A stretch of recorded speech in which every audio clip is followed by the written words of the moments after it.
Hello my dear friends, कैसे हैं आप सब लोग। आई होप आपकी तैयारी बहुत अच्छी चल रही होगी। कल ज्योग्राफी का एग्जाम है, तो मैं आज आपको कोई भी सैंपल पेपर या क्वेश्चन आंसर्स वगैरह सॉल्व नहीं करवा रही हूँ। मैं जस्ट आपको थोड़े एग्जाम प्रिपरेशन से रिलेटेड कुछ टिप्स दूंगी। तो सबसे पहले आपको एग्जाम के दौरान रहना है पॉजिटिव। जितना भी आपने अभी तक पढ़ा है आप उसी पे कॉन्फिडेंट रहिए। आपको ये फीलिंग आनी चाहिए कि हाँ भाई हम कर जाएंगे, अच्छा करेंगे, अपना बेस्ट देंगे, जैसा भी होगा क्वेश्चन पेपर देखा जाएगा, ठीक है ना। तो ये चीज बहुत मैटर रखती है। नेगेटिविटी से दूर रहना है, ऐसे फ्रेंड से दूर रहना है जो आपको डिमोटिवेट करते हैं या फिर आपको घुमाने फिराने के लिए बहाने ले जाते हैं।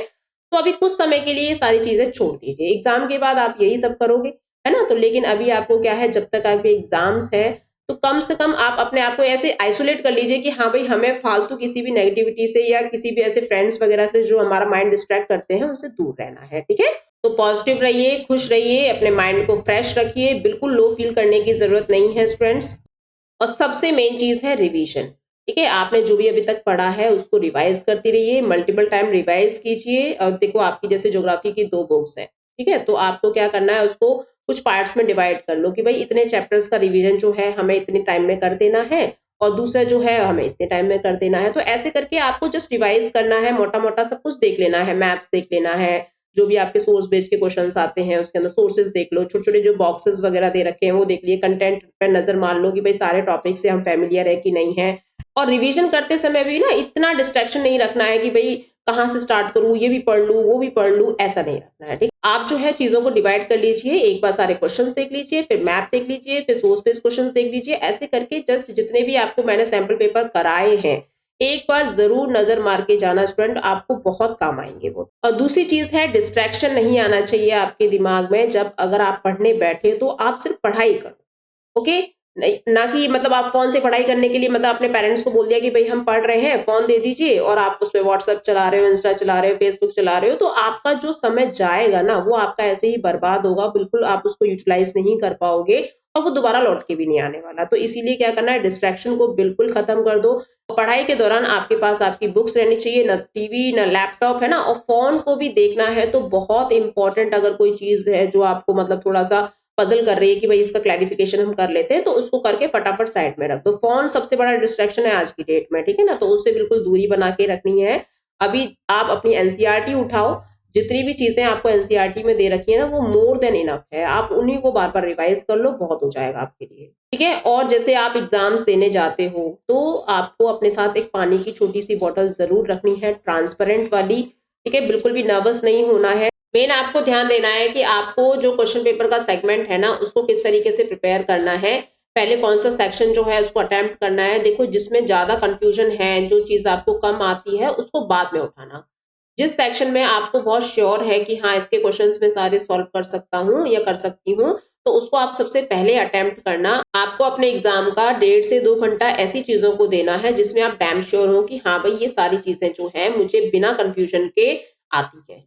उसके बाद आपका जो 1 घंटा बचेगा उसमें ऐसी चीजें कीजिए जो आपको बहुत कम आती है या थोड़ा कंफ्यूज हो, ठीक है। आप थोड़ा सोच के उसमें लिखना पड़ रहा है आपको, तो वो जो चीज है वो आपको बाद के लिए छोड़नी है। लेकिन पहले आपको वही क्वेश्चंस अटेम्प्ट करने हैं जो आपको बहुत अच्छे से आते हैं, ठीक है ना स्टूडेंट्स। और अपना आंसर जब लिखोगे ना तो उसमें क्या है, जैसे पहले आपको इंट्रोडक्शन डालना है, बीच में आपको जो उसके बारे में पूछा है उसके बारे में डालना है, फिर लास्ट में थोड़ा कंक्लूजन वगैरह आप डाल सकते हो कि भाई हमें इस चीज से क्या है। ये स्ट्रेटेजी आपको अपनानी है मोस्टली।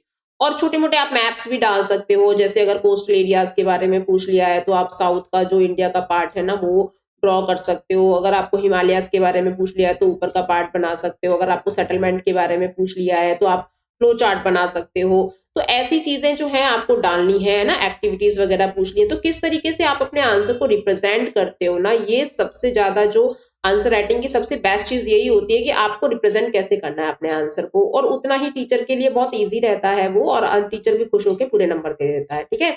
तो कहने का मतलब है कि आपको अपना आंसर बोरियत वाला नहीं बनाना है कि भाई आप एक पैराग्राफ लिखे जा रहे हो ना, उसमें कोई अंडरलाइनिंग आपने की है ना, कोई हेडिंग डाली है ना। तो और पूरा एकदम बहुत ही कंजेस्टेड उसमें लिख दिया है ना, थोड़ी बहुत स्पेस वगैरह छोड़ी है। तो ये ऐसे में क्या होता है, जो आपकी कॉपी करेक्शन करने वाले जो टीचर्स होते हैं ना, तो वो उसमें क्या है, अब जैसे आप भी देखते हो कि भाई अगर आप कोई लॉन्ग मैसेज या कुछ भी लॉन्ग चीज पढ़ रहे हो तो आप भी बोर हो जाते हो, आप भी पूरा नहीं पढ़ोगे। तो कहने का मतलब है कि देखते ही मतलब जो एग्जामिनर है ना उसको देखते ही समझ में आ जाना चाहिए कि भाई हाँ ये जो बच्चा है ये चीज बताना चाहता है और इस तरीके से उसने डिस्क्राइब किया है, ठीक है ना। तो आपको आंसर राइटिंग बहुत इंप्रेसिव बनानी है, आपको बहुत फायदा मिलेगा इस चीज से। नेक्स्ट है कि जितने नंबर का क्वेश्चन पूछा है कि भाई ये 3 नंबर का है, 5 नंबर का है, 1 नंबर का, उसी हिसाब से आपको अपनी वर्ड लिमिट सेट करनी है।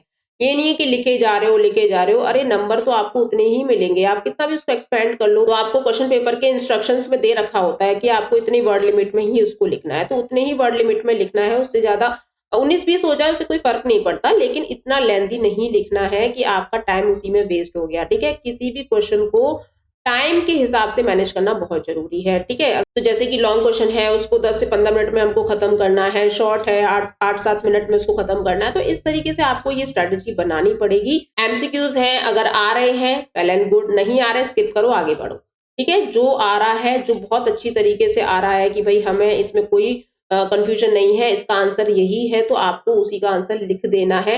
कहीं ऐसे नहीं कि पीछे नजर मार रहे हो अपने फ्रेंड के और तूने क्या लिखा है, मतलब ये सब इशारेबाजी सब चलती है बच्चों के अंदर, ठीक है। तो ये कोई बड़ी बात नहीं है, लेकिन बहुत से ऐसे स्टूडेंट्स होते हैं जो अपना आंसर गलत कर बैठते हैं दूसरों के चक्कर में। तो इसीलिए आप जिसमें कॉन्फिडेंट है कि हाँ भाई इसका आंसर यही है, तो दूसरों के बहकावे में ना आए, अपना आंसर लिखें और आगे बढ़ें, ठीक है। और जैसे कि मैंने आपको बताया कि टाइम मैनेजमेंट मोस्ट इंपॉर्टेंट है, आपको 3 घंटे से पहले ही पेपर कंप्लीट कर लेना है, अपना 2.5 घंटे में ही पेपर कंप्लीट करके आपको एक रिव्यू के लिए टाइम जरूरी है। आपको पूरा देखना है कि मेरा कोई क्वेश्चन छूट तो नहीं गया है, कहीं पे कोई मार्किंग तो नहीं रह गई है ना। सारे क्वेश्चंस आपने अटेम्प्ट किए हैं कि नहीं किए हैं, अगर नहीं किए हैं तो और आपके पास समय बहुत कम है और चीजें आपके पास बहुत बच गई हैं करने के लिए, तो आप शॉर्ट शॉर्ट जो फ्लो चार्ट है या कोई उनकी डेफिनेशन है वो सब आप डाल के उसको कंप्लीट कर सकते हो। क्वेश्चन को छोड़ना नहीं है बिल्कुल, एट एनी कॉस्ट बिल्कुल छोड़ना नहीं है, कुछ ना कुछ उससे रिलेटेड आपको जरूर लिख के आना है, ठीक है। तो आपको जरूर मार्क्स मिलेंगे। लेकिन क्वेश्चन को आप छोड़ के आ जाओगे, नहीं हमें तो ये आता ही नहीं है, या एक ही क्वेश्चन को आप इतना लंबा लिखे जा रहे हो, उसमें टाइम बर्बाद कर दिया, फिर लास्ट में एकदम हड़बड़ा जाते हो कि अरे भाई अब कैसे कंप्लीट करें, अब कैसे हो पाएगा, है ना, टाइम खत्म हो रहा है। तो ये जो चीज होती है ये आपके मतलब मार्क्स पे बहुत अफेक्ट करेंगी, ठीक है, आपके एग्जाम पे भी बहुत अफेक्ट करेंगी और आपका मूड खराब हो जाएगा। तो ऐसे नहीं करना है आपको, आपको एक टाइम देना है हर क्वेश्चन को कि इतने ही समय में मुझे ये क्वेश्चन निपटा देना है, और अगर टाइम ज्यादा लग रहा है तो उसको छोड़ दो, उस समय के लिए थोड़ा छोड़ दो, नेक्स्ट क्वेश्चन को अटेम्प्ट करो। अगर लंबा क्वेश्चन अगर आप लिख रहे हो तो लास्ट में अगर आप थोड़ा सा एरिया छोड़ सकते हो छोड़ दो, कोई दिक्कत नहीं है। और जैसे कोई क्वेश्चन आपको समझने में देरी लग रही है कि हाँ भाई ये क्या पूछना चाह रहा है हमसे, हमको नहीं समझ में आ रहा है, तो आपको क्या करना है, उसको ऐसे नहीं है कि उसी के पीछे पड़ जाओ कि अरे ये नहीं समझ में आ रहा क्या है इसका मतलब, ऐसे नहीं है, आप उसको छोड़ दो, आप नेक्स्ट क्वेश्चन पे मूव करो, ठीक है। कहने का मतलब मेरा यही है कि जो भी क्वेश्चन में आप श्योर हो ना कि हाँ भाई ये मुझसे ये पूछ रहा है, तो आपको उसी हिसाब से उसका आंसर करना है। और आपको ये भी ध्यान रखना है कि क्वेश्चन में पूछा क्या है, क्रिटिकली एनालिसिस पूछा है, या ब्रीफली पूछा है ना, या एक्सप्लेन पूछा है, इल्यूस्ट्रेट पूछा है, तो ऐसे करके मतलब उस टर्म को समझो कि भाई किस तरीके से क्वेश्चन ये पूछ रहा है हमसे, है ना, तो उसी हिसाब से अपने आंसर को प्रेजेंट करना है आपको। तो आपको हर एग्जाम में यही स्ट्रेटेजी अपनानी है स्टूडेंट, ठीक है। वैसे तो आपका हिंदी इंग्लिश का एग्जाम हो ही गया होगा, तो वो तो चलो कोई बात, तो जैसे कि ह्यूमैनिटीज के जो सब्जेक्ट है वो अभी आ रहे हैं, तो उस हिसाब से आपको किस तरीके से लिखना है, हिस्ट्री है, ज्योग्राफी है, पॉलिटिकल साइंस है, ठीक है, तो ये इनको कैसे प्रेजेंट करना है। और ज्योग्राफी तो वैसे भी बहुत इंटरेस्टिंग सब्जेक्ट है और बहुत ज्यादा एक्सप्लोर कर सकते हो आप ज्योग्राफी के आंसर को, ठीक है। और इसके लिए भी जरूरी है कि जैसे एग्जाम्स टाइम में आपको अच्छा खाना है, पॉजिटिव रहना है, अच्छा फील करना है अपने, देखो ऐसा नहीं है कि पूरे दिन घूमे जा रहे हो अपने फ्रेंड्स के साथ, नहीं हमें बहुत अच्छा फील हो रहा है, अरे भाई वो अच्छा तो हमेशा ही फील होगा, लेकिन आपका जो टाइम वो खा जाएंगे ना आपके फ्रेंड्स, ठीक है, तो वो फिर आपको बहुत दुखदाई लगेगा भाई, लास्ट में आपको बहुत रिग्रेट होगा कि अगर उस समय पे हम पढ़ लिए होते तो हमको और अच्छे मार्क्स आ जाते। और देखो आज की डेट में मतलब 70-80% जो है ना वो कोई मैटर नहीं रखती है, आपको जो है अच्छे से 90% अबाव ही सोचना है, ठीक है, तो तभी आपका रिजल्ट जो है वो अच्छा कहलाएगा। सारे बच्चे आपके जैसे ही हैं, ऐसा नहीं है कि कोई अलग से महारत हासिल करके आया है या कोई चैंप है जो बचपन से ही मतलब वो, हाँ कुछ होते हैं एक्सेप्शन केस है वो, लेकिन सारे मोस्टली बच्चे जो 90% बच्चे जो है वो आपके जैसे ही हैं। बस फर्क होता है उनकी स्ट्रेटेजी में कि वो किस तरीके से अपनी स्टडी को मेंटेन करते हैं, मैनेज करते हैं, ठीक है, तो उसी हिसाब से आपको मैनेज करना है। उनकी जो स्ट्रेटजी होती है वो आपसे थोड़ी यूनिक होती है, थोड़ी अच्छी होती है, तो इसलिए वो अच्छे मार्क्स कवर कर ले जाते हैं, ठीक है। और हमको क्या लगता है कि भैया वो दिनों रात पढ़ते हैं, बहुत अच्छा पढ़ते हैं, तो बस फर्क यही है स्टूडेंट कि आपको अपना बेस्ट कैसे देना है, ठीक है। आप किसी से भी कम नहीं हो, सारे के सारे बच्चे जो हैं बहुत इंटेलिजेंट होते हैं, बस फर्क होता है उनके पढ़ने में, ठीक है। तो all the best for your exam student. Exam बहुत अच्छा करके आना, एग्जाम फोड़ के आना, एकदम कॉन्फिडेंट से जाना, बिल्कुल नर्वस नहीं होना, मोटिवेट रहना एंड पॉजिटिव रहना बहुत जरूरी है। ठीक है स्टूडेंट्स, तो अगर आपको ये वीडियो अच्छी लगी हो, मेरे अगर टिप्स एंड ट्रिक्स कुछ अच्छे लगे हो तो वीडियो को लाइक कर देना, यही मेरे लिए गुरु दक्षिणा हो जाएगी स्टूडेंट। तो मिलेंगे नेक्स्ट वीडियो में, तब तक के लिए बाय बाय।